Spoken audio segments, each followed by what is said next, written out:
సముద్ర తీర ప్రాంతాల్లో ఎక్కువగా ఉన్న మడ అడవులు సముద్రం కోతకు గురి కాకుండా చూస్తామని గూడూరు ఫారెస్ట్ సెక్షన్ ఆఫీసర్ గాయం శ్రీనివాసులు అన్నారు. తిరుపతి జిల్లా వాకాడు మండలం వాలమేడు గ్రామంలోని జిల్లా పరిషత్ ఉన్నత పాఠశాలలో ప్రపంచ మడ అడవుల దినోత్సవం సందర్భంగా పాఠశాలలో ఉపాధ్యాయులకు, విద్యార్థులకు మడ అడవులపై అవగాహన కార్యక్రమం నిర్వహించారు. ఈ సందర్భంగా గాయం శ్రీనివాసులు మాట్లాడుతూ ఉప్పు నీరు, మంచినీరు కలిసే దగ్గర మడ అడవులు పెరగడం సహజమన్నారు. మడ అడవులు ఉన్న చోట మత్స్య సంపద ఎక్కువగా ఉంటుందన్నారు. ఈ కార్యక్రమంలో Valamedu section forest officer Dhanalakshmi, forest beat ఆఫీసర్లు వెంకటేశ్వర్లు, రవి, ఉపాధ్యాయులు, విద్యార్థులు, స్థానిక ప్రజలు పాల్గొన్నారు. ఈరోజు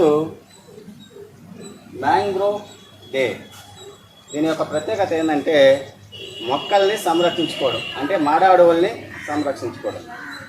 ఈరోజు మ్యాంగ్రోవ్ డే సందర్భంగా మేము ఈ సెక్షన్ ఆఫీసర్స్ అందరికీ, అంటే మన ఫారెస్ట్ ఆఫీసర్స్ అందరికీ మేము గట్టి హామీ ఇద్దాం.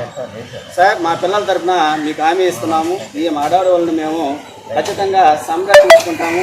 ఎందుకంటే ఈ సునామీలు, ఏదన్నా విపరీతమైనటువంటి వరదలు ఇలాంటివి వచ్చినప్పుడు మనల్ని కాపాడేది ఆ మడవులే. కాబట్టి ఖచ్చితంగా మా స్కూల్ తరఫున, మా పిల్లల తరఫున వాటన్నిటి మేము సంరక్షించుకుంటామని మీకు హామీ ఇస్తున్నాం సార్.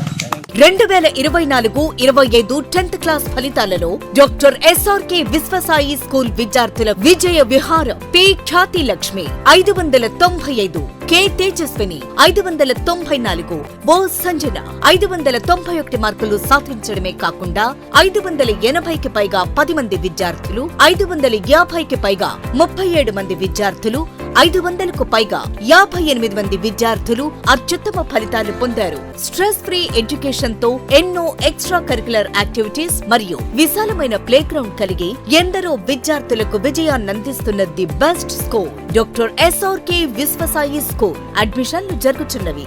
సంప్రదించండి. Branch 1 Magunta layout, branch 2 children's park road, Nellore. Hi Nilor, please subscribe to N3 TV.